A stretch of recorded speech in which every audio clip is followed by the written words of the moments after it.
Hello, welcome to the PocketGamer.biz week in mobile games, where we discuss the week's news and provide some insights. We're back after 1 week off due to travelling, but we're all good to go. I'm Craig Chapple, head of content at PocketGamer.biz. With me today is Paige, deputy editor, and Aaron, our news editor. How are you both doing? Aaron, what's been going on? Yeah, good. Thanks. It's been a few weeks since I've been on the podcast, actually. But yeah, good to be back. I'll quickly swing to the side so you keep up with my weekly different Pokemon figure or plush in this case. Love for it. the audio listeners, you'll have to go on YouTube. But yeah, all good with me. I've been busy playing Pokemon Crystal for the first time, which is from the Game Boy Color, so a couple of years ago. Obviously, I'm obliged to say before my time. But yeah, I've been enjoying it. It's been fun seeing kind of the old ways that I kind of take for granted where they've improved stuff since then. Like you had a really limited number of items you could carry around, which is just so annoying in the old game. Whereas now Are you saying it's a bad game? I'm saying I think it would have been good for its time. I am quite enjoying it. There are just certain things where it's like, that would be really annoying in a modern game. Like it would probably get slated for it now, but that was just kind of the limitations at the time. Did it have HMs? Is that the thing they took out of the game, right? They took that out about 8 years ago. But yeah, I was playing back in the original HM days, so yeah, they're present and accounted for. Like your best, because you obviously already carry around your best Pokemon, and then it's like, right, well, do I teach one of these cut? Or do I have to carry around a Pokemon I don't even like? Yeah, I went for the latter. Some tough times. All right. Yes, that's been keeping me busy. Thanks, Aaron. Paige, what have you been up to? Yeah, not much. I do feel like the end of this year feels weird. I feel like Halloween ended and just Christmas began the next day. Like everywhere is just Christmas stuff. And there was not even like a 2-day period change in between. It was just instant. But yeah, I've not been doing too much. I'm very hooked on the new Dragon Age game, so that is where most of my bit of free time is going into. And Craig, I watched your Netflix movie recommendation. I think like a couple of podcasts ago you mentioned Don't Move, and it sounded familiar. And it's because the night before I'd watched the trailer for it, so that's why I was like, that sounds really familiar. And then I watched it, and it was worth a watch for a Netflix film. That's the highest praise usually you can give a Netflix film. It's just worth a watch. It's all right. Like without spoilers, your very small synopsis of it's a film called Don't Move, where a person actually moves a lot, is pretty like that kind of works. Probably covers more ground. Well, definitely covers more ground in a day than I cover being able to move. Yeah, definitely. Like I don't think I haven't. Yesterday, I barely left the house other than to go down the road for a takeaway. And yeah, this person goes a lot further than that. I'm glad you enjoyed it.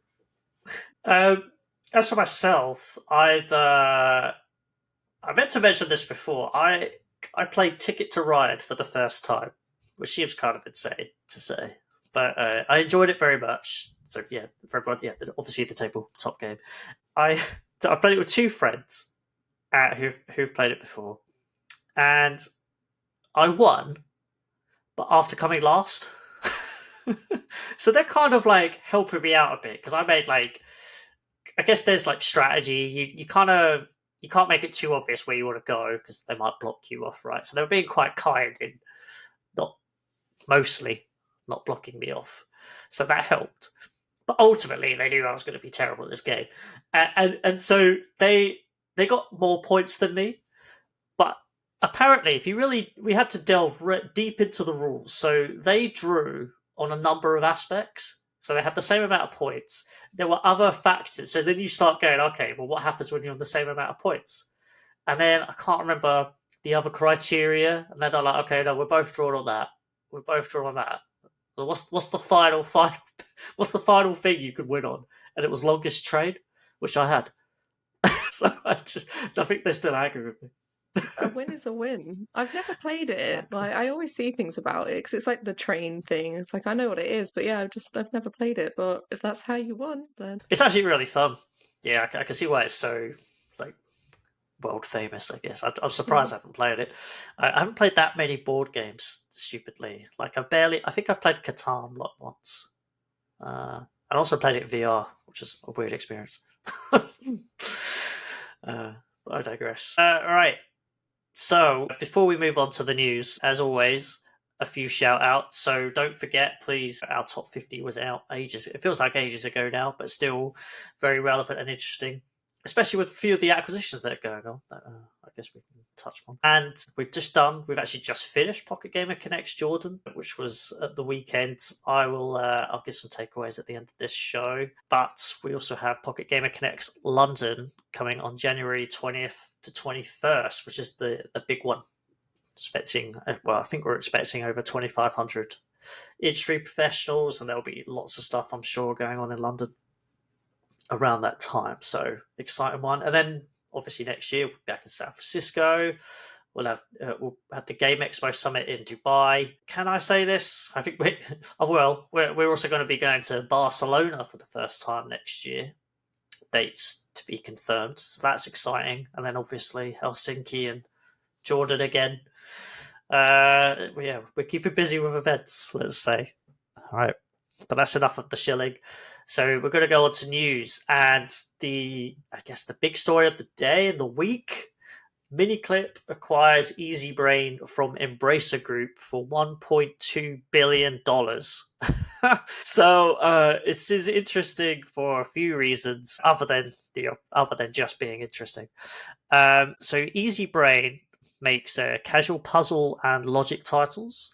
In their portfolio, they have Sudoku.com, Pixel Art, Color by Number, and they also have Block Doku, Killer Sudoku, Nonogram, GroovePad, Jigsaw puzzles, and more.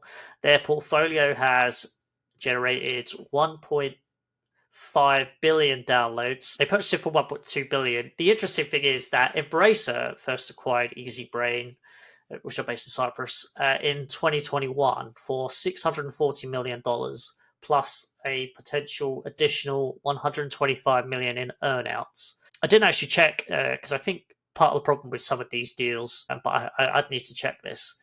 So this is not confirmed, but that it might have been in like the 125 million. Well, one, did you reach those targets? And secondly, I don't know if they're paid out also in like shares, some of that. So it might have been devalued anyway, as Embracer slowly crumbled. I'm quite surprised by the cost. Not a slight on Easybrain at all. It's just that this actually seems like this is a lot larger sum than the previous acquisition when you consider that it felt like Embracer was basically in a fire sale, and they still had a lot of debt to clear. They've now actually cleared a lot of that, other than the debt they loaded onto Asmodee, I believe. But this said they reduced their debt from $1.2 billion to about 45 million.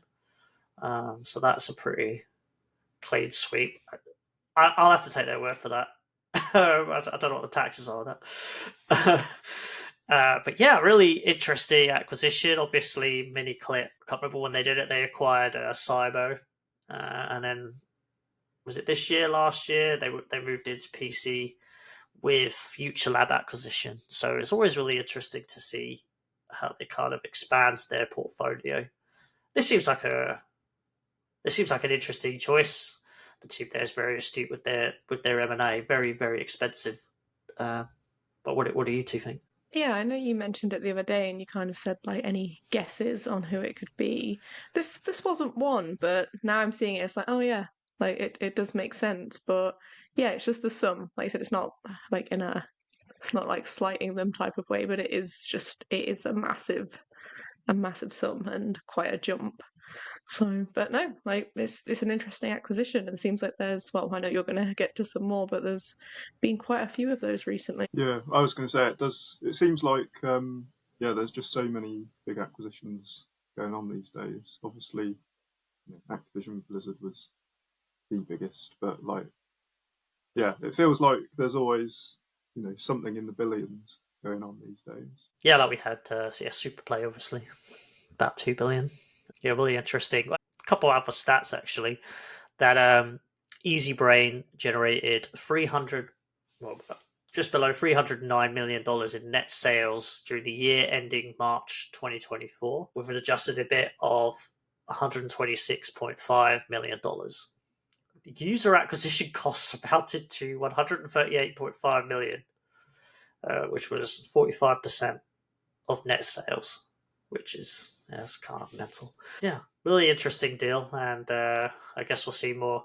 Oh, and you alluded to the fact there that I did threaten to do this in our kind of work chat, where I was just like, do I have to put on social media there after when it's announced? Be like, I knew it was coming, but I didn't have enough sources to say, and I didn't know who it was. I just knew there was $1 billion acquisition coming. Never mind. We should have run just someone is getting acquired. But the other thing we threatened to do, isn't it, was we're talking with Dan Sullivan at PocketGamer.com, and we just run a rumours article by a Mr. C Bates. And just anything we hear, we'll just say we'll blame it on that. We'll blame it on that person. Yeah, that would help. That would help my job, and I'd actually have to fact check things. I could just say whatever I like. Really. I'm sure that stands up in a call. So elsewhere is the other big deal, I guess, over the past week, which is Modern Times Group acquired Raid Shadow Legends maker Plarium for $620 million. So you alluded to Paige, yeah, there's more deals going on, and oh my gosh. Yeah, this is another really interesting one. I really like Plarium. Raid's obviously been hugely successful. I think it's $1 billion game, right? I think it's on PC now. They make a lot of money off store. I've heard a few like significant money off store. They were obviously up for sale from Aristocrat Leisure, who earlier this year is a casino firm in Australia. They announced that they were going to basically pull out of anything that's not casino, which would affect Plarium and Big Fish Games. And specifically, I think Big Fish Games is non-social casino titles. So I was thinking that, oh, well, maybe Miniclip could buy Big Fish, which kind of didn't make sense because I was like, well, I guess they wouldn't want social casino. That would be an interesting turn. So yeah, I was wrong. But this is another. But this is like the opposite of the other deal. So Plarium's bought for $620 million, and do I have what the original value is here? Hopefully, I do not. I think they were initially bought for like 900 and something million. So there's been like a heavy loss for this acquisition. I guess Raid is, I don't have the data, and plus I think a lot of it's private because of the money they make off store. I'm not sure it's as big as it used to be. I'd love Plarium to call me out on that if that's not correct. But yes, there's a couple $100 million. They haven't made a profit on it. We haven't seen as many Raid sponsorships in the past. But yeah, quite. Maybe we will now. They found a new home with MTG, another roll-up company. We'll see what happens. And then elsewhere, just some other big figures that are coming out. Say Games is going to invest $30 million in hybrid casual studios over the next 3 years. So it said they're looking to expand. It's looking to expand its network and cultivate relationships with studios, and has already actually allocated $10 million from the fund into 5 teams. As well as investment, they said they will offer industry expertise to those studios, and it will also provide services like marketing, analytics, HR, and recruitment. So actually quite a wide array. They said among its successful investments was My Perfect Hotel, which obviously I'm sure many people know. If you don't, check it out. It's a really kind of good example of a successful hybrid casual game. Developed by Redux Games. And apparently that has surpassed $100 million in revenue, which is fascinating. So it's just really interesting. Say Games were one of those. Well, I say one of those. One of all of the big hyper casual publishers that have had to pivot into hybrid casual, and I think they've basically done it fully, and they're just doubling down on that space. And I'm interested. Like, we'll try and chat with them. Like, is the 30 million that you've had so much success in the space, and I guess My Perfect Hotel would be an example, that, yeah, we need to invest a lot more here and so we can grow quickly? Or is it investment to kind of make sure you can kick this market into growth, I guess, and actually make money from it? So I'm quite curious about that. But yeah, another example of a big deal. What do you both think of hybrid casual? It seems to be where the market's gone, really. But yeah, I don't know. I think it's more just interested, especially now you're sort of like your last three things. There just seems to be a lot of money kicking around. Like to say the last few years have obviously been, really tough, lots of layoffs, lots of studio closures. There does seem to be a pickup with obviously M&A activity and then these kinds of investments. So yeah, I think it's just interesting that as we're coming towards the end of the year, I don't know if I expected to see this much money going around. So I don't know. Interesting for like what is maybe to come for the beginning of next year. Yeah, it's really interesting. I feel like with the two deals that we've discussed, it's because there are opportunities because they're for sale and they might not come up again anytime soon. Yeah, I feel like that's probably personally one of the reasons that's happened. And then Superplay, I don't know. Yeah, that's an example of what you're saying. Just there's some money flowing around again. Interestingly, like at the same time, we're also seeing quite a lot of layoffs still, and I feel like some of that has almost been saved up for the end of the year. And then today it's like games adjacent, but AMD has laid off 1,000 employees. Well, today this week, 4% of the global workforce. So yeah, a curious into the year. Well, I was just going to say to your hybrid casual point. I think like over the past or a couple of years ago now, it seemed a lot of developers were finding it more expensive to make hyper casual games.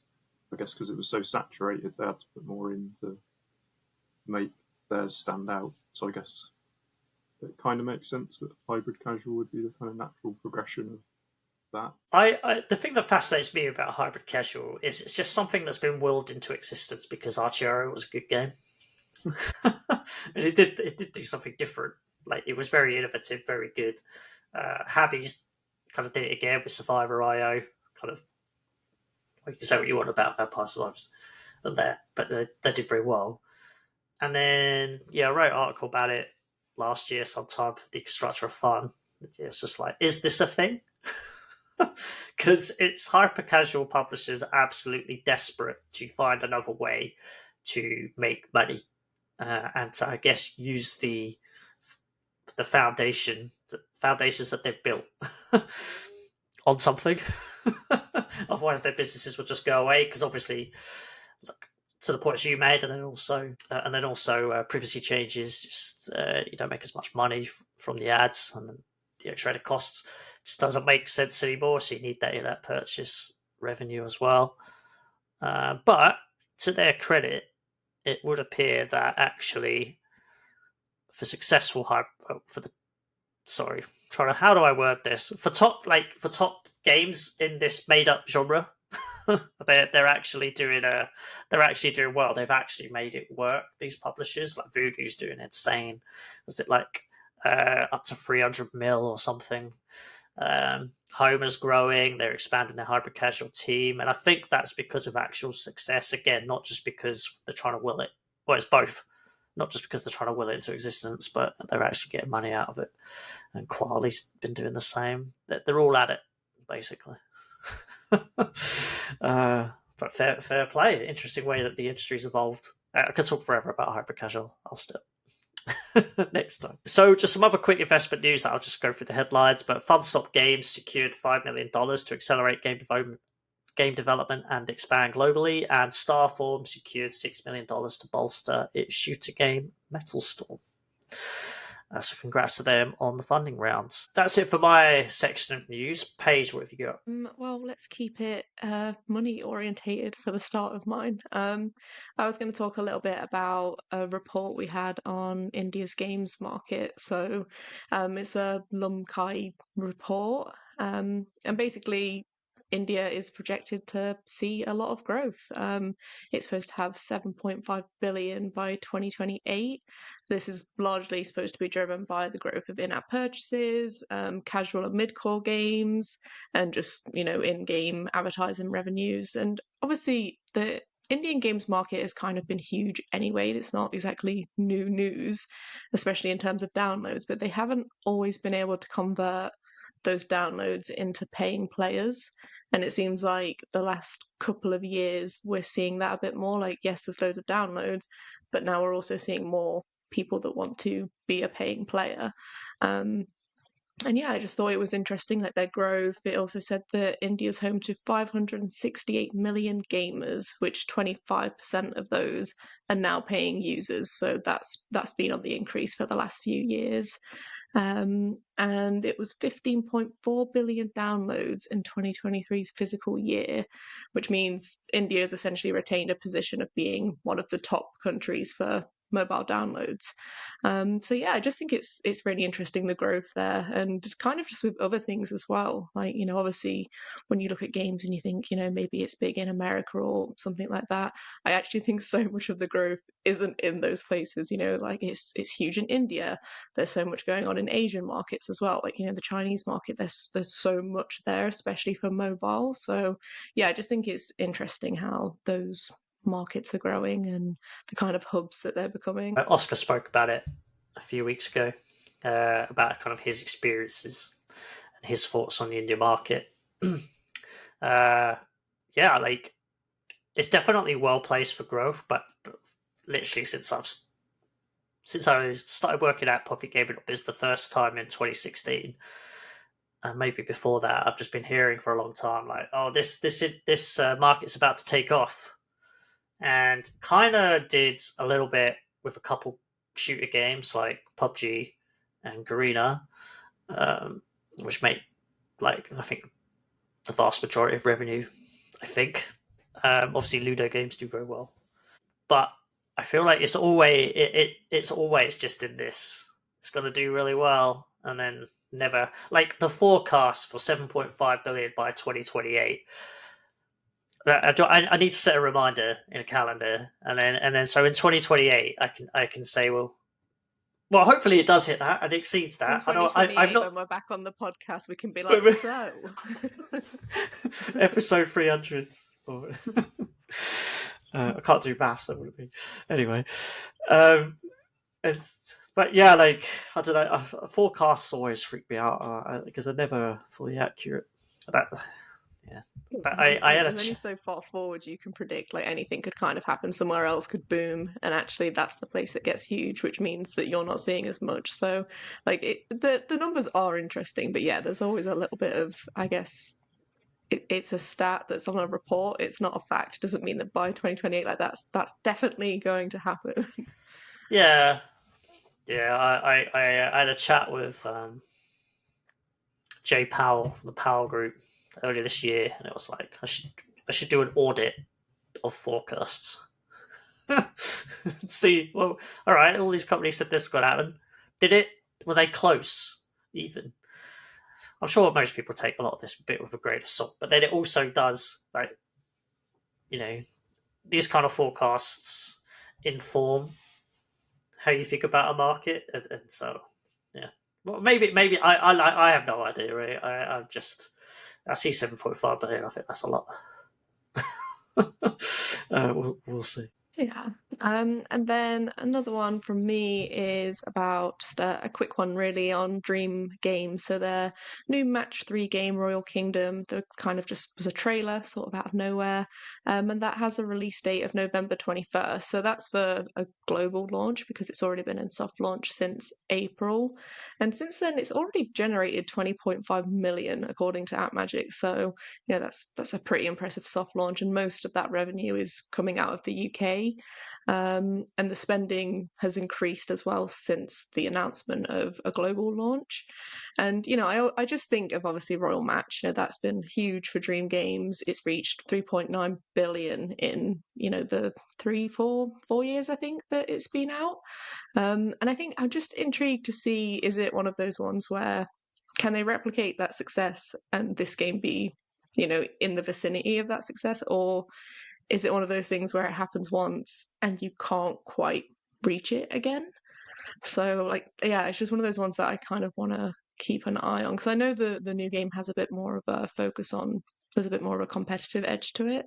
So yeah, I think it's just going to be one to watch with them side by side and see if it can get to the same level. I'm really excited for this one. I think it'll be really successful. Curious if it cannibalizes Raw Match. But I think it'll do very well for them. I'm just looking at Magic data, and you can see that they're already scaling the downloads and revenue scaled with it. And then when they, at least this is according to estimates, who knows? But like, so you say if you look at August, that's like, am I looking at this right? Is that downloads? Yeah. So peak downloads in August. Then they actually declined for a couple months, which I'm sure is intentional. But revenue actually kept climbing in those months. So I guess that's a very positive side for them. It's been climbing since April. So yeah, it looks like this game's ready to go. It's going to be maybe one of, well, it is one of, well, regardless of what happens, it's one of the biggest launches of the year. So I'm really interested to see how it does. And I think, as you said, Paige, on like it's made quite good revenue already for a soft launch. And I think it's not out in the US in soft launch, and that's been Royal Match's biggest in the territory. So it's also made that much without kind of their predecessor's biggest market even being included. Yeah, it's interesting. Yeah, definitely one to watch. I'm looking forward to it. That'd be a good one. Like, just to say, actually, yeah. Sorry. Just to say, actually, yeah, like 20 million. Really, like, I'm always just blind to these numbers sometimes, but 20 million in soft forces, that's insane, actually, right? For like a lot of studio, I mean, don't know how much money they put into it, but like for a lot of studios, 20 million is well, maybe most studios that aren't massive. They're like, oh, we released a $20 million game, we did really well. That's in soft, yeah, really good point. That's insane. Yeah, and like Aaron said, and that's without the key market. So yeah, be very interested on the numbers for that one when it does have a global launch. And final one from me. I feel like this year we've spoke quite a lot about Roblox on the podcast, but every time it comes up, it's you can't help but obviously talk about the big elephant in the room, which is their child safety aspect of things. And I always feel like every time there's a new report or some sort of new stat on Roblox's platform and is it safe, isn't it safe, Roblox are usually quite like they kind of underplay it a little bit. And I'm not expecting them to come out and be like, yeah, our platform's not safe, but they always seem to underplay it a little bit, which kind of makes it more concerning because it's like, well, are you seeing that there is an issue there? But yeah, recently, so this week they announced some new changes that are going to be coming in. They're updating some of their child protection measures. I think those changes, yep. I was going to say I didn't know if it was next month, but it's because it's December, and it always still surprises me that next month is December. I just can't wrap my head around that. But yeah, the changes are coming next month, which is December. The changes are going to have impacts for those that are 13 and under. So anyone from the age of 13, they won't be able to search, find, or play any of the unrated game experiences on the platform. And some of the social hangout environments that they have, players of 13 just won't be able to use those. And then any creators who obviously have created their own experiences and they don't have theirs rated yet, they need to do that by December 3rd, because if they have a bunch of their players are of that age demographic, they won't be able to play it anymore. So yeah, not a lot of notice really for creators, but it is good to see Roblox doing some significant changes. Like, I think it does need to happen. As someone that has a very small niece who all I ever get is Roblox invitations, like it is just so popular with kids. Like they're on this all the time, and kids are just so tech savvy now as well. So like I think Roblox is a great platform, and it can be really fun for kids, and it can have some really interesting stuff for their like creativity. But again, it is just a little bit scary sometimes with what you can do on there. So it is good to see them making changes. I do wonder, is it enough? Like, it's not like Roblox has only just become big. It's been huge for a long time. So sometimes I'm kind of like, well, yeah, these changes make so much sense. Like, why are they only just happening now, but better late than never, I suppose. And I think they recently did some changes that are for like on the parent side of it, so you can do it. If you're like a parent, you can have changes on your device that's connected to a child's account. So like you can essentially see their screen time and what friends they've got, but do it from your device. So like that is quite good. But yeah, I think it's just interesting to see them doing a little bit more to actually address it, considering a lot of the time they seem to downplay it. To your point, yeah, why didn't they do some of these sooner? Like, users under the age of 13 won't be able to search for player-rated games experiences. I mean, yeah. You read it and you're like, well, What? yeah. I get, like, I guess sometimes these things, it is a bit of firefighting and whack-a-mole to try and find the holes, Yeah. no matter how obvious that they might seem. But I also feel like, and I guess it's still a good thing, but if kind of the timing of it just feels like a bit of a response to the Hindenburg report. They're like, oh, okay, we better Yeah. do these things. Yeah, Which in that they didn't really address it a whole lot. So it's kind of like, well, you obviously deep down are thinking about it because they said you can't help but see this and be like, that's a yeah, coincidence that this report happened. And now you're like, all of these changes that make so much sense. You could have just maybe implemented them sooner. Like I said, I'm not saying it's not good that it's happening. Like it is good, but there is just that level of responsibility there that, like, I guess they've got to be on the ball with this stuff.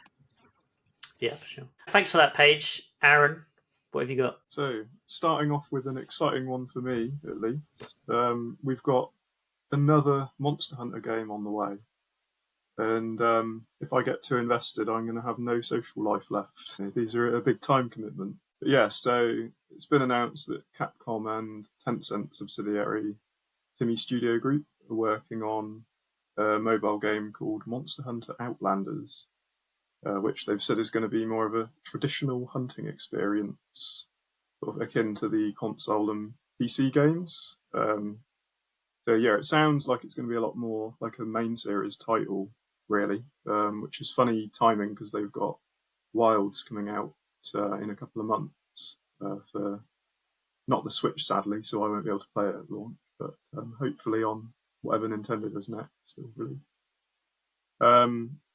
But yeah, essentially, this is a new, brand new Monster Hunter game that's, I guess, following the success of Monster Hunter Now, which is more of a spin-off. That's the Niantic's kind of location-based AR game. Whereas, yeah, this is supposed to have kind of the grand, spacious environments and ecosystems that the main series is sort of known for. And you'll have your character and traverse through the world and hunt stuff and be able to play online with friends and things. So, yeah, presuming my phone's going to be able to run it because it looks quite impressive. Yeah, so I think I'll be losing quite a few hours to this if I get invested. As a fan, like, you're kind of alluding to, yeah, you're going to play it, but are you actually excited by a free-to-play version of a game you really enjoy? I'm forgetting Monster Hunter Now, which I guess is different. Right? Yeah, I'm curious to see kind of what form it takes, because if it ends up being like stamina based and you can only, hunt so many monsters a day or whatever, we don't really know yet how it's going to be monetized. That I probably wouldn't like so much, because also the main series, the hunts are a lot longer. And I don't know how well that would translate to, like a stamina system if you kind of feel obliged, like, oh, my stamina's refilled, I need to play right now to make the most of it. But then a hunt can take like half an hour in the main series. And obviously on mobile, that's not usually how games are designed. They're usually a lot sort of shorter experiences. But then if they go for that route on mobile, then it's not really so much a main series game. It's a little bit closer to Now, which has really short hunts, so you can get through them quickly. So I'm definitely kind of excited to see what it looks like a fully mobile main series type game. And I guess, particularly because I don't have the right consoles to get Wilds when that comes out, I guess this might help tide me over until, say, hopefully it comes out on the Switch 2 or whatever Nintendo does now. It's interesting timing, like you said, that they're having another mobile game coming out, but then they've also got a main installment coming out like early next year with Yeah. Wild. So, like, are Monster Hunter fans hardcore enough that they're like, I'm going to be playing Wild and I'm going to be playing this one on my mobile? Or, like, is it good timing? Isn't it? Like, I suppose it could go either way. Like, you're so into that world that you kind of want to, like, double dip and play two games, or you're kind of like, no, I've had my Monster Hunter fix. I don't need to play it on mobile. So Mm. yeah, it is interesting timing with them. Yeah. And because I think the kind of the gameplay formula is very much built around you keep hunting kind of the same monsters until you get all the materials you need to make good armor and weapons, to then go and fight harder monsters and make stuff from them, and kind of on and on it goes. So yeah, I do wonder, even just playing now, the hours I've put in to get good stuff to use, it's like, do I really want to play another mobile Monster Hunter and start from scratch and build all that up again? So yeah, I'll definitely be giving it a go as long as my phone can run it. But whether I can realistically commit to on mobile and then still play on the Switch and hopefully the new one eventually.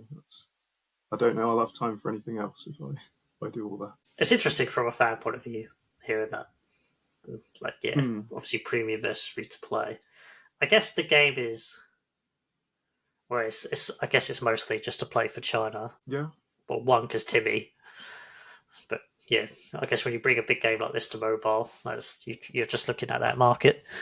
I feel like I don't know however they do it. They can't do a MiHoYo style open world games too expensive, I would imagine. But yeah, like I feel like you could do really well. But yeah, to your point, yeah, the whole releasing at the same time, I can't make up my mind if that's good or a bad thing. I think you're persuading me to that's probably a bad thing. Because especially in Japan. Yeah, because you could argue it might get people to try out the mobile one and then they buy Wilds, but they've kind of already got now, which is sort of close enough. But that's not what they're going to do it for, right? They're not going to. No. As a total, I imagine they're not going to do a game that's like, oh, we want to get people into this world, so they buy the premium one. It might have that impact, but I don't know. I'm thinking of like this is probably the wrong example, but like a Dragon Quest, but for Japan, for example, like a Dragon Quest Walk, I imagine that largely engages fans of Dragon Quest. I doubt anyone that wasn't a fan downloaded that. I could be absolutely wrong. So if you're releasing both at the same time for that, yeah, you could, like you say, you're only going to play one probably. Interesting. Yeah. What else you got? So next up, Nintendo had a recent kind of financial results briefing with investors after the first half of their fiscal year has concluded. And they just had some kind of interesting comments, I think, both in terms of their own design philosophy and loosely commenting on the wider industry in a roundabout way. So Mario creator Shigeru Miyamoto, in this kind of call with the investors, he was asked basically what Nintendo's doing to kind of get through rising development costs being seen across the industry.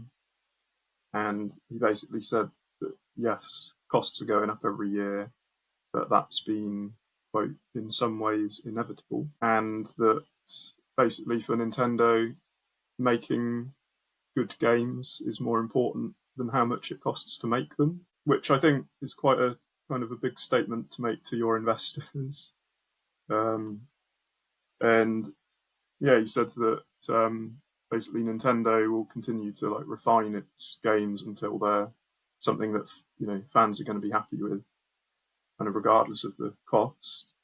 And some games cost less, some games cost more. It depends on the project. But also, it's important to make something which has not existed in the past. So a new thing for fans, which kind of lines up with although he's not an employee of Nintendo, we talked a couple of months ago about Smash Bros. Creator Sakurai, who basically said don't worry too much about market research, because if you want to make something big, then, if the market research says it's big, then someone's already done it, essentially. So to try and do something original, which I quite like that philosophy from a big company. I suppose there's an argument as to whether every Nintendo game is original or not. It's kind of cool that they at least have that vision for each project. I feel like Nintendo's in a very unique position to be able to do kind of whatever it wants because it's so good. I don't know how they do it. So, but like, I doubt anything costs. I could be wrong. Like 300 million to make a Spider-Man. They're not doing that, right? Presumably. I don't know much about the wild cost. Maybe, yeah. Other than that, I don't know. Although, like, Tears of the Kingdom was going to be an expansion, they expanded that out. So they're just amazing. The only thing I wanted to say, hearing all of it, is it just reminded me of when the Wii U came out. Remember that? And which is the worst new console experience I've ever had. But anyway, I don't think there were many games at the time. I'm pretty sure it was Wii U, and they were saying like actually they struggled with the move to HD, and they didn't realize, and it is a development cost thing. They didn't realize how long it would take to make these games, and so they got delayed.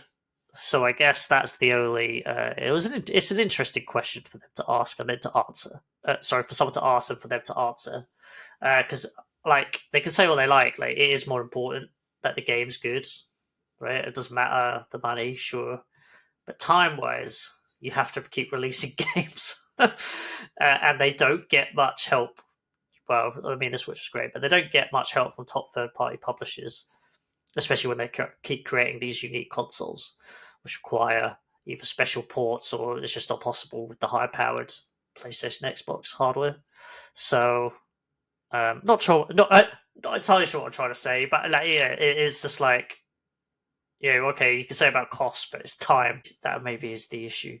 I'm sure they've got it covered, but yeah, they do delay, a surprising number of their big games. So I guess that kind of does suggest they're happy to take that hit if it means a better game later. I mean, Switch just sold loads of hardware, so I was going to say, like, well, do consumers think the same? I guess they do. I guess they don't mind so much until the price of the game starts going up alongside the costs. I think. Yeah.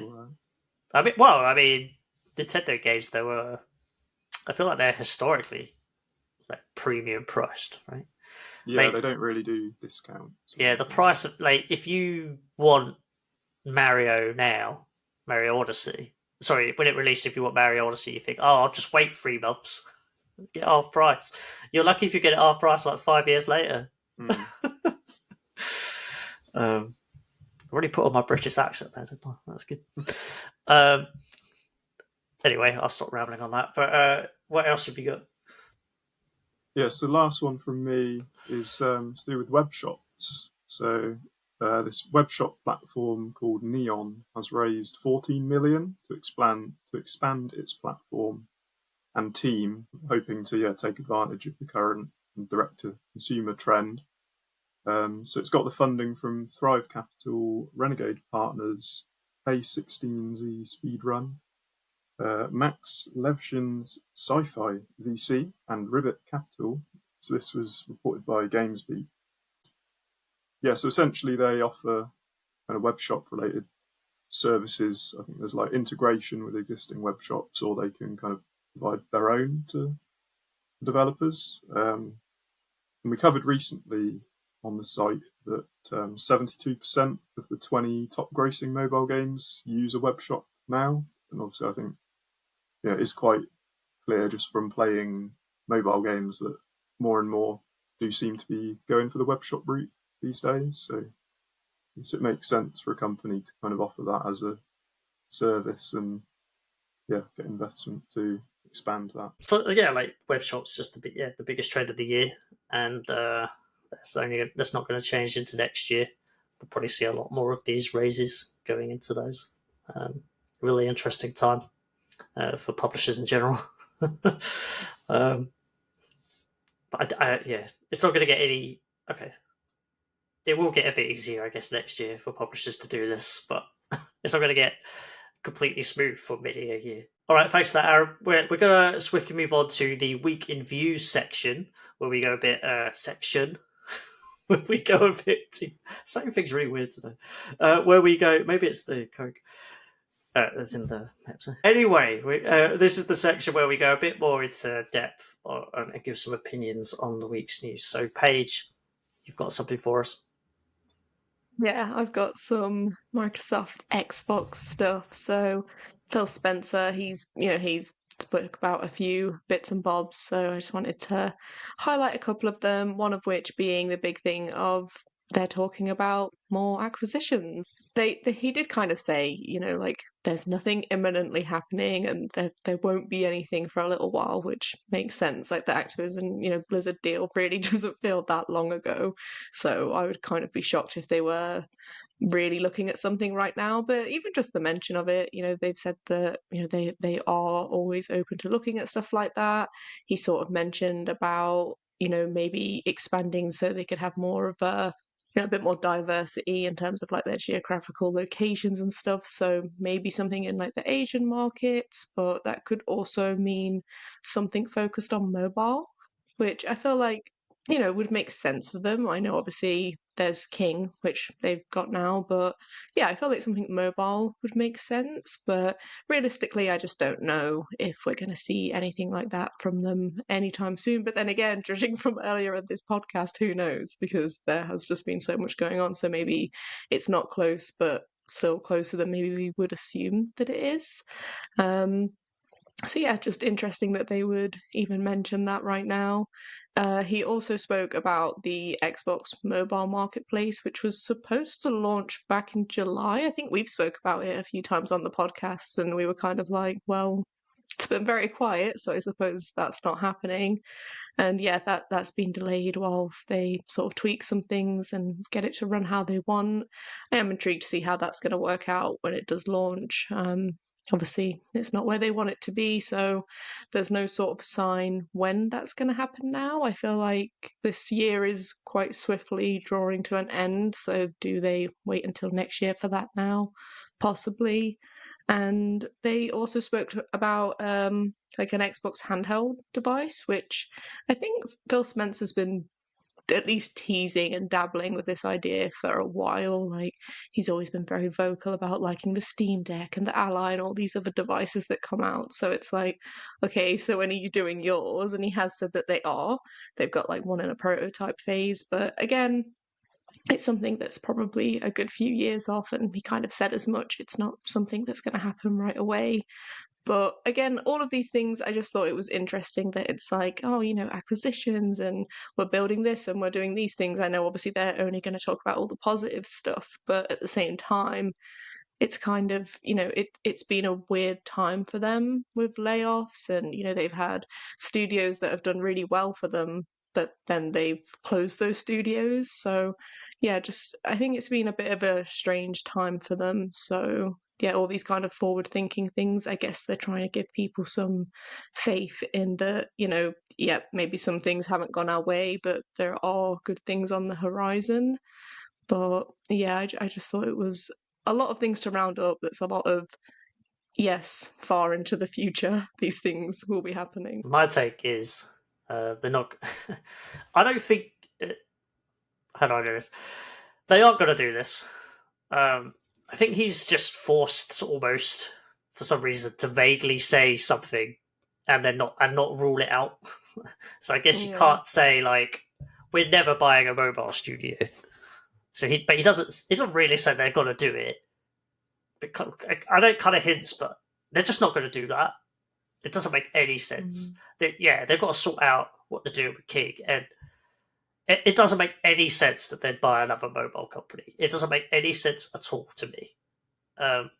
If they did buy, say they bought a smaller company, they'd just close it. Guaranteed within a few years, they'd just close it like PlayStation did with Savage Games / Neon Koi. Like to me, it doesn't make sense. The interesting thing was talking about Asia, but I don't think you can buy a Japanese company unless the rules have changed. If if you're not in Japan. I think that would be really tremendously challenging. And then surely you can't, an American company can't go in and buy a Chinese company. So we can rule that out. I feel like what he's really getting at is that, and he does say, but like, I think the whole thing would be that they're going to partner more closely with Chinese developers and publishers to make games, like they've already done with Age of Empires. I think that might be mentioned there, but like they've already done that.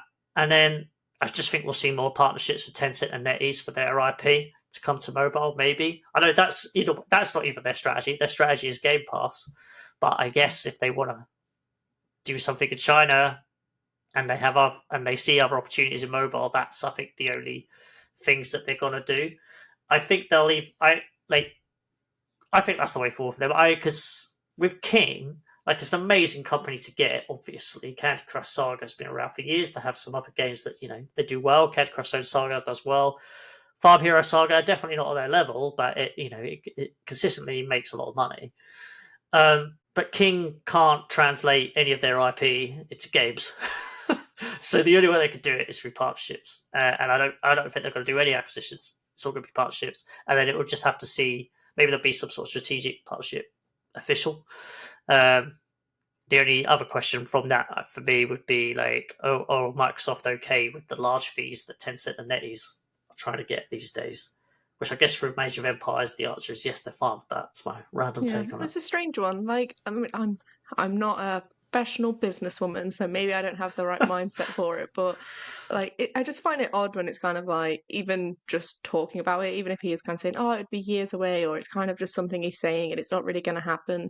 Like talking about acquisitions and stuff, it's like, well, you've closed studios down that were doing well for you, and in my head, I'm like, could you have not just invested in what you did have?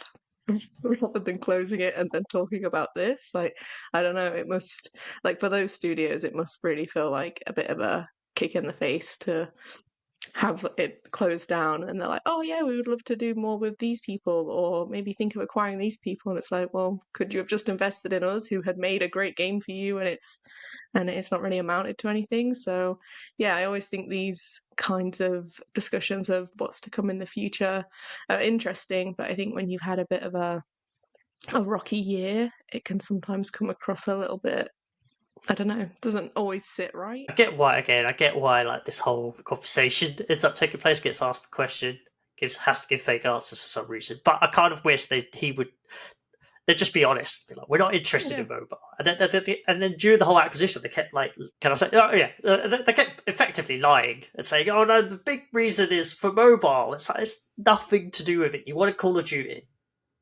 Like, you wanted to give the finger to PlayStation and say, we've got Call of Duty now. Your biggest game. Yeah, I just, the whole thing of Microsoft and mobile it's stupid. I think, like you said, that is kind of partly it, which is really weird. It's, they're asked a question and he kind of feels like, well, I've just got to give an answer, even if it's not something we're doing or actually thinking about. I can't just be like, no, we're just not really looking at that right now. Like, that's a fine answer. Just say that. Doesn't mean you're never going to, but that's fine. Yeah. But yeah, there just has to be these answers every time, even if they're not. There's probably a PR in the background poking him, like, but you can't say no. One, maybe there's like, maybe there's like a public, it's like a public company reason, maybe, and also we may be launching this Xbox marketplace that kind of is massively delayed and only ever gets announced on social media and press and on a panel on stage. Like, because if we say we're not doing mobile, no one's going to want to be on our store. Maybe it's just, the whole thing's ridiculous. Sorry, I ended up ranting on your weekend views. But, No, it's fine. That's pretty much it. I think we covered the bases. I think we got it. Aaron, take us out of this. You've got something maybe more pleasant. Yeah, it's okay. I'll save us with a bit more Monster Hunter talk. You're welcome. So, Monster Hunter Now, a couple of weeks ago, they had an event called Carnival Global, which, a bit sort of copying the Pokemon Go model, they had an event in Japan last month which was in person, and you could buy tickets and go to Shibuya. And then essentially, a couple of weekends ago, they held a digital version of the event for all the players around the world who couldn't go to Shibuya. And I guess it's a way for Niantic to make the most of what they developed for the in-person event and then monetize it again with everyone else. So that's something Pokemon Go has done for quite a long time. But this is Monster Hunter Now's first sort of case of doing so. We took part in the event, got to hunt some exclusive monsters. A few of them are coming to everyone soon. So it's kind of like early access if you got a ticket to play. And then you could make weapons and armor and stuff from those monsters and I guess get a bit of a head start. And it's quite powerful stuff, so which I guess makes sense if you're trying to encourage people to pay to get it early. They also had some like celebratory weapons you could unlock that were only for the event, so they're like paid exclusives, and they were incredibly easy to upgrade and very powerful. So some nice benefits for people who paid. And yeah, it did pretty well. It's hard to be totally certain how well because tickets were on sale from kind of mid-October. So I looked at the AppMagic data and put a piece together on the website that you should take a look at. So yeah, sales for it probably took place steadily over like the 3 weeks or so leading up to the event. And then there's also the web shop to consider, which had extra benefits if you bought a ticket there instead of in-game. But even with all that in mind, the day the event started, revenue from the Play Store and the App Store increased by 151% over the day prior. So, according to AppMagic, now grossed more than 600,000 on the first day of the event, and then 722,000 on the second and final day. That was another 20% rise. So obviously not all of that will be ticket sales, but it was quite a big boost for them. So clearly people were playing a lot more. Presumably a lot of them either had bought tickets already or bought them during the, while the event was in progress. And it was quite cleverly done, I think.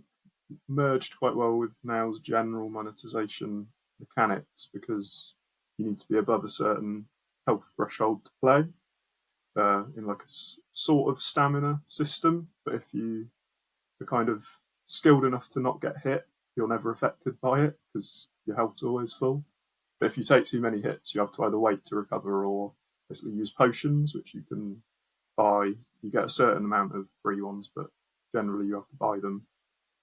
So, like, if you were playing, you pay to participate in the event and then get hit too much, it's like, well, you either don't play, even though you've paid for the event, or buy some more potions, which in some ways is a little bit harsh, but that is just like how the game's built. So you're just trapped. Basically, it's like you spent on this, so either that's gone to waste or you spend a little bit more to keep playing, or just don't get hit. But that's hard when it's new monsters you've not fought before to like figure out how not to get hit. So, this reminds me of walking into a supermarket, like an Aldi or a Lidl, and where they've only got like one-way entrances and exits. Right. So you go in there and then you're stuck. You have to queue to get out. It's just like, do I need to buy something? Yeah, it's a good analogy. And then they had bundles like potion bundles and stuff. So then that's a little bit like so you've gone in, you weren't going to buy anything, but then while you're queuing up to leave, you see there's like a discount on your favourite chocolate bar. Amazing. But so it was a good event. I suspect they'll do more because it did pretty well for them, and from what I've seen online, it's had good response from players. So, what's better, Pokemon Go events or Monster Hunter Now? I'd say, particularly with Monster Hunter Now still being in its infancy of events, it's already Monster Hunter Now. I'm a bigger Pokemon fan, but Monster Hunter Now feels more like a game to me than Pokemon Go. So you think they did this better? Yeah, I think because Pokemon Go, obviously the main point is catching Pokemon, which, obviously is hugely popular because the game is massive. You've got like the raiding side of things as well for battles, but I don't know. I think there's more to, and so hunting the same monster again and again, you gradually get cooler stuff for it, and you learn how the combat works against each thing. You make better weapons as a result. You have that bigger sense of progression versus like a Pokemon Go event. If it's introduced some new Pokemon or whatever, it's like you catch it and then you carry on walking, and then there's more of them, and you catch more of them. And I don't know, for me at least, the novelty of that wears off a lot more quickly. Yeah. Interesting. I'm really fascinated by your insights into Monster Hunter now every time you put together a piece on that. It's just fascinating to see how it compares to how Pokemon Go's done within like the same company, and actually the different ways that they innovate to make it hugely successful as it is. So yeah, really interesting. I'm glad my opinions count as insight. Good, yeah. I thought you were going to be like, oh, glad my opinions matter, Craig. Well, that as well. Yeah. Just straight for words. All right, thanks for that, Aaron. We're kind of running on time. I'm going to be really quick. The absolute most abridged version of PGC Jordan, other than saying it was good. So it was really good. There's 2 days at the weekend, and the first day, the tickets just kind of went insane in like the couple of weeks before the show. And yeah, I think it's up on the site. I think the number was just over 2,500 people were at the event, and that's about Pocket Gamer Connect's London levels. And you could tell because on the first day, when I'm trying to walk in, there's just this massive queue, and I can't actually get into our own event. So I guess the other thing is I should have gone earlier. But secondly, I couldn't get in until eventually I had to just flash a pass and say, "Can I just get in, please?" Which everyone's very kind about. And then, I guess some of the takeaways were one of the interesting things I really found is just the amount of students that are really kind of getting into the space, and the amount of investment that's going into creating courses and developing all this talent that's emerging in Jordan. Games and tech are a really important part of their future, and kind of the king, the prince, and the government. They're really investing heavily into the space. So it's really cool to see all that and the excitement around it. And the other thing is just how kind of, when you just look at it, how diverse the industry already is. I don't know. I'm not going to say that it's like a perfect 50-50. Like, I don't know that. But when you look around, there's definitely a lot more women than you might see when you're just at other events around the world. Again, I think those things have kind of got better over the years, generally at conferences. But yeah, you really notice it at the show. And we had a few talks kind of around the topic of diversity. One of them was from, I forget her name, but a speaker from Unreal Engine, which was really fascinating. But what was great at the end, about opportunities, diversity, it was kind of also about the engine. But afterwards, it was really cool, like people asking questions about, kind of where do they fit into the industry. And it was just like really open discussions, really, it's just really good to see. The other thing, we had like a few talks on esports, like that is a massive investment area broadly in the Middle East. So I think Savvy Games Group has bought a few esports companies by ESL. There's a lot of investment going in to get esports tournaments. So it's curious for me to see that, because I thought we were in the midst of, I don't know actually, are we still in the midst of an esports winter? Like when crypto crashed, so did sponsorship for esports, and actually how profitable were these things as events on their own? I don't know. So it is interesting to see that there's so much excitement around that as if it's like a massive thing. I say this as someone as an esports fan, by the way. I still playing StarCraft. I haven't mentioned it for a while. For like 2 podcasts. And the other thing, just kind of on some of those other topics, was I was a judge at the Big Indie Pitch. We also had the Jordan Games Awards, and the talent that's already there, as well as the emergent talent. And some of these studios are growing. Some are pretty big. Just the games were pretty great. There was Cat's Vote was a fantastic game. It's coming to Steam on. I'm going to mess it up. I'm going to give the wrong date, aren't I? It's the 22nd, the 21st, something like that. It's coming out. It was such a cool game. So basically, you run a family of cats, and then every few years, I think you have to vote in an election. And of cats, obviously, and they'll tell you like what they're going to run for and how that will affect your family, how you're going to feed them, whatever, your work. But then it also has like a percentage of, this, I don't know, I think it's something like 70% they might be lying. So you have to kind of work out like a real politician, like, okay, you've told me all this, are you actually going to do it? It was really cool, and the graphics are like, it looks so cute, but it's also, and I mean this in the best way possible, it's kind of pared down in the sense that it doesn't. They don't do more than they need to do, so the experience really benefits from that. I'd just say definitely check it out. And then there were some other great games. Starvanius making Bakhmut's, which looks really, really great. A bit of Ori and the Blind Forest kind of feel to that. It's a Saudi developer. And then the awards, you obviously had like the big players, Jawako Babel, Mad Hook, Chickmania, really, really interesting games. So just seeing all that firsthand was really fascinating, and a lot of excitement going on in the industry, and you really felt that at the show.